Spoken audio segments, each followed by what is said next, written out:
Mga kaibigan, sumasa inyo pong muli ang programang Ang Iglesia ni Cristo. Kumusta na po kayo? Nawa po ay namamalagi kayo sa maayos na kalagayan sa piling po ng inyong sambahayan. Pinabati po namin ang mga kapatid dyan po sa lokal ng Batangas City, distrito po ng Batangas. Maligayang panonood po sa inyong lahat, maging sa lahat po ng sumusubaybay sa programang ito. Sa pagkakataong ito, mga kaibigan, ay makakasama natin sa pagtalakay ang kapatid na Dindo Evangelista. Maraming salamat kapatid na Jello. At nais din nating batiin ang mga kapatid po natin dyan sa Cuneo Group Worship Service. Dyan po sa lokal ng Torino, sakop po ng distrito ng Italy North. Magandang araw po sa inyo mga kapatid. Mga kaibigan, isang malaking pakinabang po para sa isang tao kung siya po ay may tunay na kaibigan. Sa panahon ng kagipitan at pangangailangan, ang kaibigan po ay nalalapitan at nahihingan ng mabubuting payo.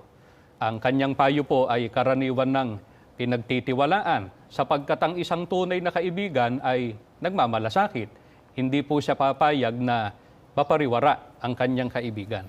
Talagang kailangan natin ng kaibigan. Sabi nga sa kawikaan sa English, no man is an island. Talagang hindi natin kayang mag-isa. Kaya napakasarap ang merong kaibigan.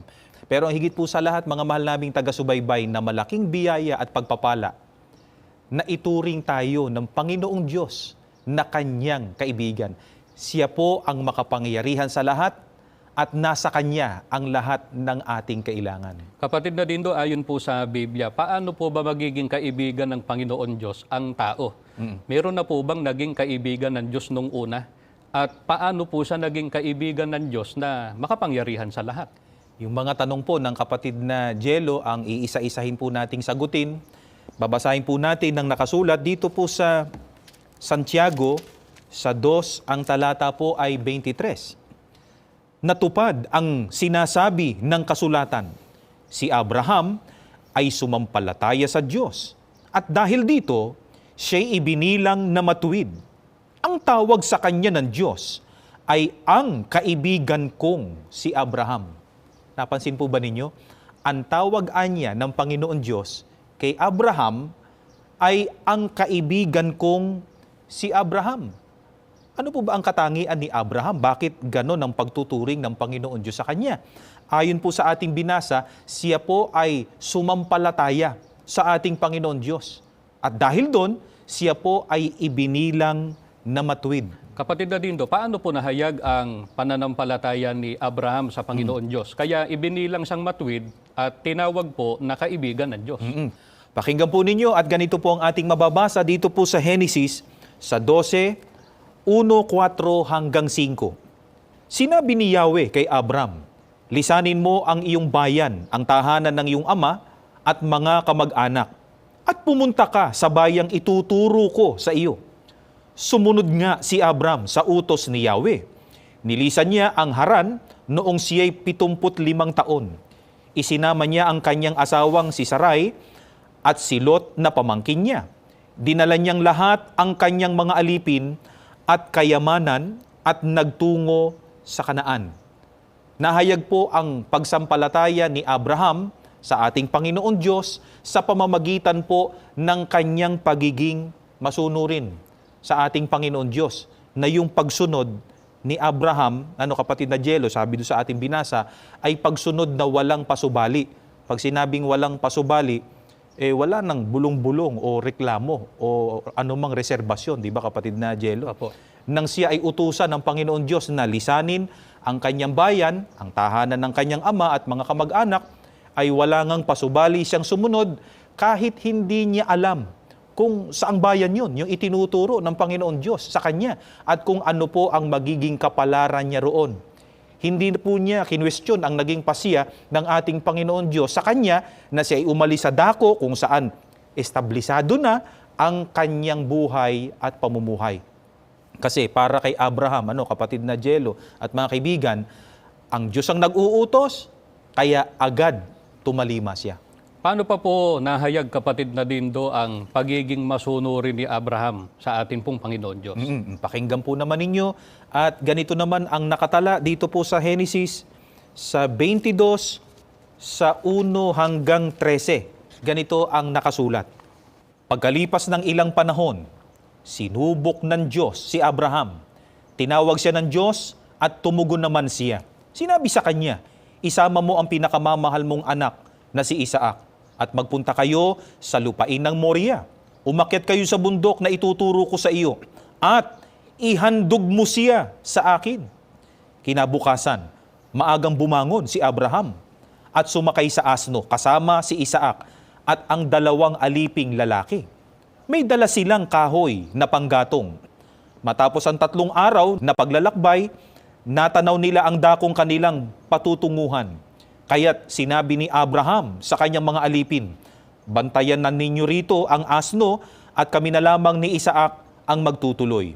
Sasamba lamang kami sa dako roon at babalikan namin kayo.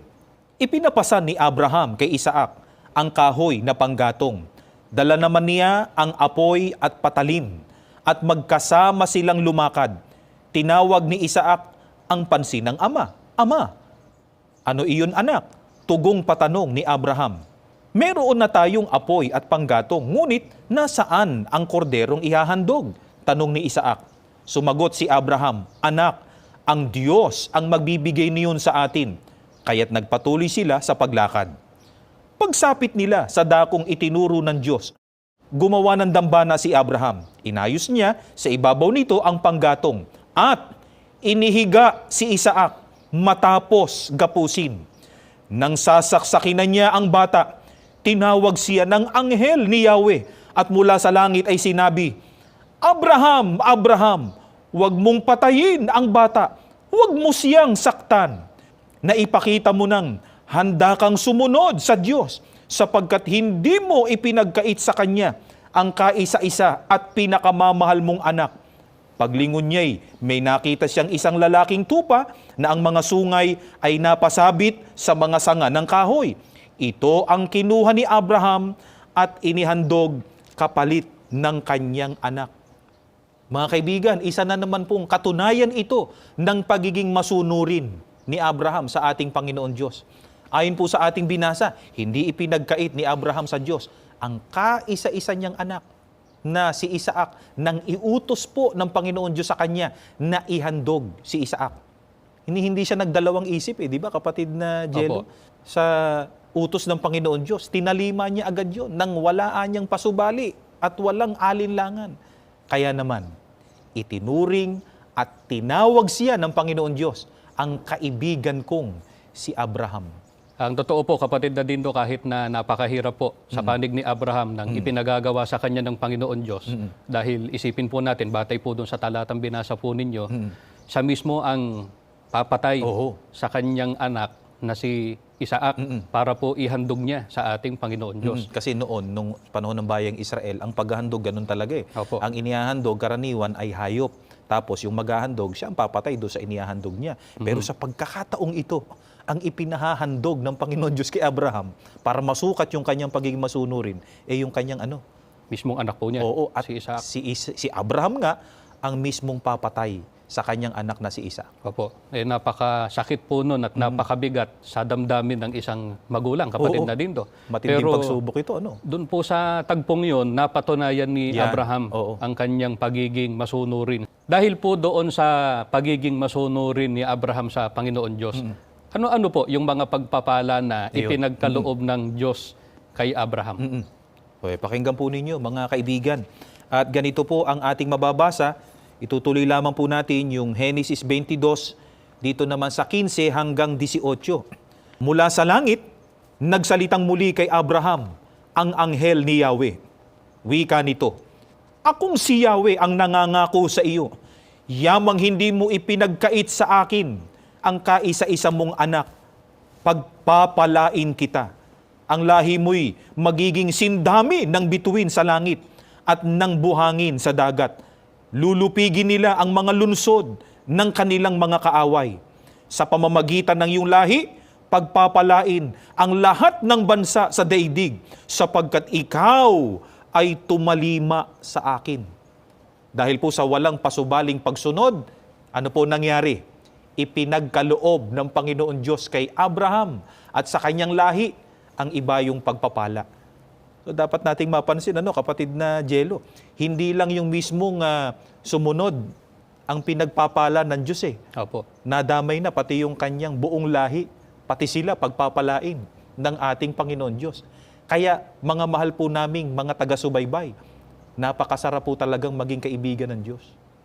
Nakahanda po niyang pagpalain ang mga itinuturing niyang kaibigan sapagkat masunurin sa kanyang mga utos. Tulad po ng alam ng nakararami, kapatid na Dindo, si Abraham po ay nabuhay sa panahon ng mga magulang o panahon ng mga patriarka. Oo. Tayo po ngayon ay nasa panahong Kristiyano na. Paano naman po kaya magiging kaibigan ng Panginoon Diyos ang tao sa panahong Kristiyano? Ayan po ang aming ipaglilingkod sa inyo, mga kaibigan, sa pamamagitan po ng Biblia sa amin pong pagbabalik. Mga kaibigan, maraming salamat po sa inyong patuloy na pagsubaybay. Kanina po ay tinatalakay namin ng kapatid na Dindo ang ukol sa kahalagahan ng pagkakaroon ng kaibigan. Sabi nga po namin kanina ay sila po ang sa panahon ng kagipitan at pangangailangan ay nalalapitan at nahihingan ng mabubuting payo. Pero pinatunayan po sa atin ng Biblia na ang higit na malaking biyaya at pagpapala ay ang maging kaibigan ng Panginoon Diyos, sapagkat nasa Kanya po ang lahat ng ating kailangan. Ang naiwan po nating katanungan kanina, kapatid na Dindo, ay papaano po magiging kaibigan ng Panginoon Diyos ang tao sa panahong Kristiyano? At tiyak na kanina pa nila inaabangan yan, kapatid na Jello. Kaya ganito po ang ating mababasa dito po sa Juan sa 15, 14 hanggang 15, pahayag po ng ating Panginoong Hesukristo. Kayo'y mga kaibigan ko, kung tinutupad ninyo ang mga utos ko. Hindi ko na kayo inaaring alipin, sapagkat hindi alam ng alipin ang ginagawa ng kanyang Panginoon. Sa halip, inaari ko kayong mga kaibigan, sapagkat sinabi ko sa inyo ang lahat ng narinig ko sa aking Ama. Mga kaibigan, upang tayo po ay maging kaibigan ng ating Panginoon Diyos, kailangan po maging kaibigan muna tayo ng ating Panginoong Hesukristo. Kapatid na Dindo, bakit po kailangan mo nang maging kaibigan ng Panginoong Hesukristo ang tao bago siya maging kaibigan ng Panginoon Diyos? Mahalagang malaman po natin yan. Sapagkat para po nga maging kaibigan ng Diyos ang tao sa panahong Kristiyano, kailangan nga munang maging kaibigan ng ating Panginoong Hesukristo. At kung papaano yon at bakit kailangan yon, ganito po ang ating mababasa na pagtuturo muli ng ating Panginoong Hesukristo. Dito po sa Juan sa 14:6. Sinabi sa kanya ni Jesus, "Ako ang daan at ang katotohanan at ang buhay. Sino man ay di makaparoroon sa Ama kundi sa pamamagitan ko."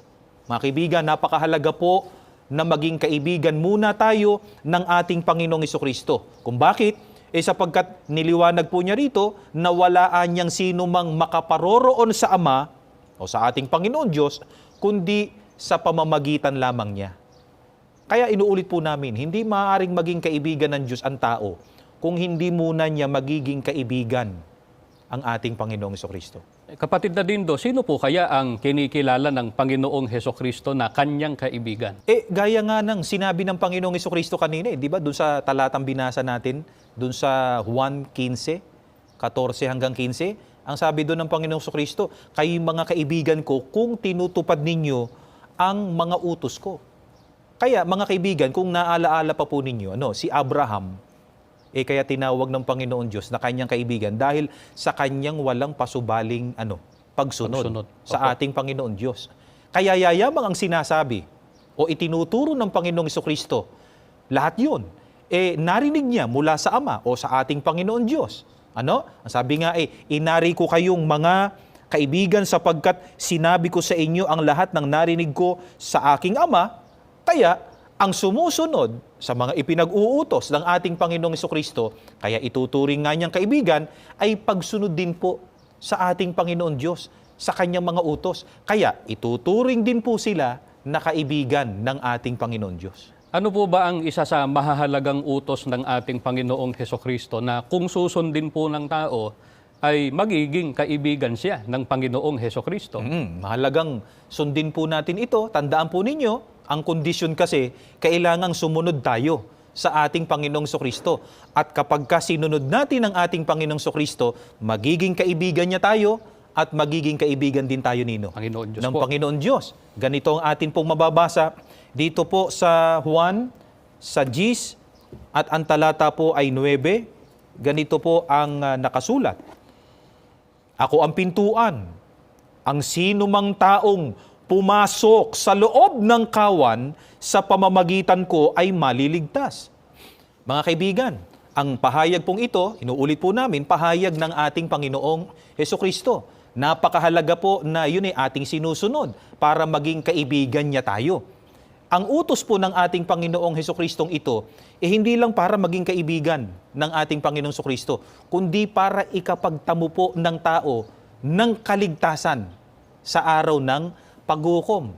Ano po ang sabi niya? Ang sabi niya, ako ang pintuan, ang sino mang taong pumasok sa loob ng kawan, sa pamamagitan ko ay maliligtas. Kapatid Nadindo, alin po yung tinutukoy na fold, flock o kawan? At bakit po ang maliligtas lamang ay ang mga pumasok dito? Ganito po ang ating mababasa kasi itinuturo sa Biblia kung alin yung kawan na kung saan ay doon dapat pumasok ang tao at yun ang maliligtas. Alin nga yun? Pakinggan po ninyo ang nakasulat dito po sa Gawa 20:28. Ingatan ninyo kung gayon ang inyong sarili at ang buong kawan. Narito hinirang kayo ng Espiritu Santo na mga katiwala upang pakanin ang iglesia ni Kristo na binili niya ng kanyang dugo. Mga kaibigan, ayon po sa ating binasa, ang kawan po na binabanggit ay ang iglesia ni Kristo. At ang nasa loob po nito, ang binili o tinubos ng dugo ng ating Panginoong Sokristo. Kapatid na Dindo, gaano po kahalaga ang ginawang pagtubos ng Panginoong Hesukristo sa kawan o sa Iglesia ni Kristo na dito po pumasok ang mga itinuturing niyang kaibigan?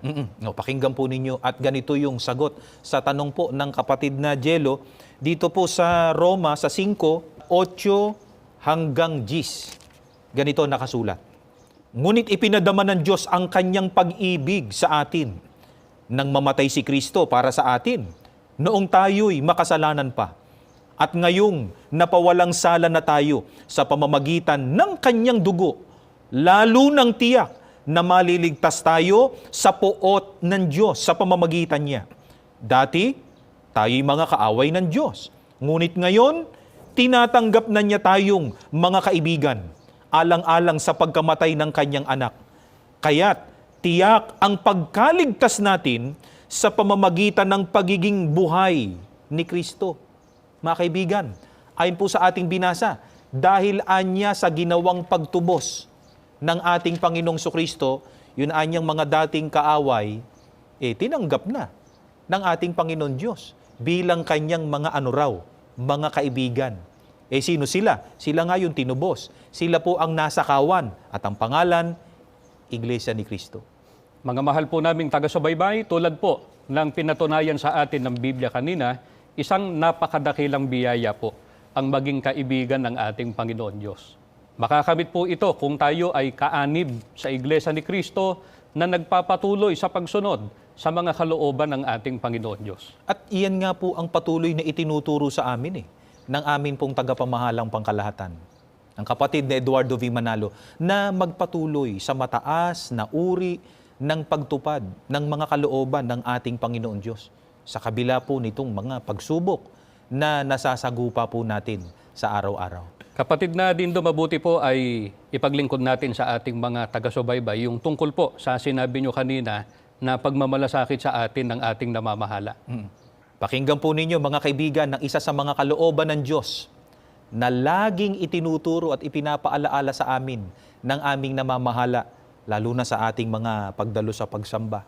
Nang sa ganun maging inspirasyon po namin ito, lalo na kapag sunod-sunod na mga pagsubok makasunod pa rin sa mga ipinag-uutos ng Panginoon Diyos at manatiling kanyang kaibigan. Ganito po ang mababasa natin na nakasulat dito po sa Deuteronomio sa 28:1 hanggang 6.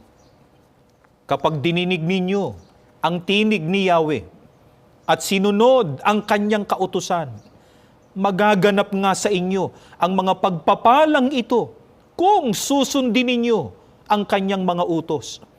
Kayo'y pagpapalain niya sa loob at labas ng inyong mga bayan. Pagpapalain niya ang inyong mga anak, lupain, pati mga hayop. Pararamihin niya ang inyong mga baka at iba pang mga hayop. Lagi kayong magiging sagana sa pagkain at di mawawalan ng laman ang inyong masahan ng harina. Pagpapalain niya kayo sa lahat ng inyong gagawin. Mga kaibigan, ang mga pagpapala pong ito ay ipinagkaloob ng Panginoon Diyos kay Abraham. Si Abraham nga ay itinuring ng Diyos na kanyang kaibigan. Handa po ang Diyos na ipagkaloob din po ito sa atin. Itong gayong mga pagpapala kung mananatili tayong kaibigan ng Diyos. Sa papaano pong paraan? Sa pamamagitan po ng ating patuloy na pagsunod at pananatili sa loob ng Iglesia ni Cristo. Mga mahal naming taga-subaybay, sa panahon po natin ngayon ng matinding kahirapan, kaguluhan at kasamaan, napakahalaga po na mayroon tayong kaibigan na matatakbuhan upang tumulong sa ating mga kapighatian. Ang Panginoon Diyos po ay nag-aalok sa atin ng kanyang tulong sa paraang nais po niya tayong maging kaibigan. Subalit may hinihingi po siyang kondisyon. Kailangang maging masunurin po tayo sa Kanya. Paglingkuran natin siya sa loob ng tunay na iglesia. Maraming salamat po sa inyong patuloy na pagsubaybay.